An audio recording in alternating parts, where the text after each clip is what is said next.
moet sê, ek het nog nooit vandag sulke dames gesien wat so pragtig mooi in wit klere lyk nie. En dit is definitief niemand anders as die skeieregters nie. Anita, welkom by Blindside Netball. Ek ken jou al vir jare, ons was saam op skool. So dis lekker om met jou te gesels, Riandi. Lekker om met jou te gesels. Ek wil eers begin om vir julle te sê, okay, ons weet nou natuurlik julle is hier vir skeieregting. Dit kan mens sien. Maar hoekom 'n toernooi soos die TNC? Hoekom? Want julle is altyd betrokke by laerskool in Appington, Oranje Noord. Maar hoekom dan nou senior vlak TNC? Hoekom hierdie toernooi? Dit is 'n ongelooflike ervaring en om groter kinders, jong dames te skeierig is dit maak wêrelde vir jou oop en dit is ongelooflik om goeie netbal te sien en te sien hoe kinders ontwikkel en hoe hulle alself hulle volle potensiaal bereik. Ja. Is dit dat as ek reg het, julle het nou gesê julle moet skeierig elke hoeveelheid jaar om 'n gradering te kan behou. Verval 'n gradering, hoe werk daai proses? Ja, ons gradering verval en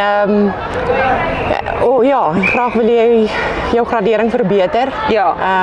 Om op hoogte te bly van alles en en dan ons het nou hierdie jaar was ons bevoorreg om gekies te word vir die TNC. Dis nou 'n hoër vlak as waar ons aangewoond is by die laerskole. So ja, dit is 'n uitdaging, maar 'n baie goeie ondervinding. So ja, ons is dankbaar.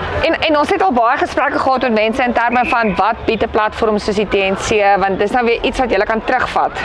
Julle sê altyd julle is by laerskole betrokke. So wat dink julle is die grootste ding wat julle kan terugvat in julle gemeenskap en terug na julle skool toe? Ek meen eintlik met julle hoof as julle daar aangery kom die hekke vir julle oopmaak en sê, "Yes, hier kom hulle terug." Wat dink julle is die groot goed wat julle kan terugvat sien toe?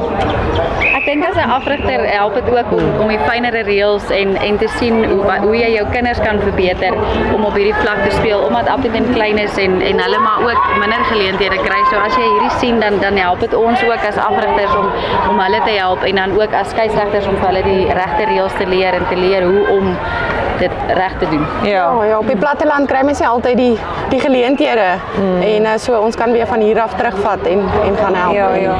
So wat is die lekkerste deel van TNC vir julle van die week sover? Behalwe dat dit nou in Boksburg is, al die bekende mense wat ons Okay. En al die selfies, nee. Al die selfies, ja. Bekendes. Luister maar, namens Blindside Netball wil ons vir julle regtig dankie sê vir dit wat julle doen, nie net op 'n vlak hierso by die TNC nie, maar ook in julle gemeenskap, daar waar julle betrokke is by netbal en ja, mag julle net aanhou die goeie werk doen wat julle doen. En ek het reeds met julle hoof gepraat. Hy wag vir julle. En dankie daarvoor. Dankie vir wat julle doen. Baie dankie.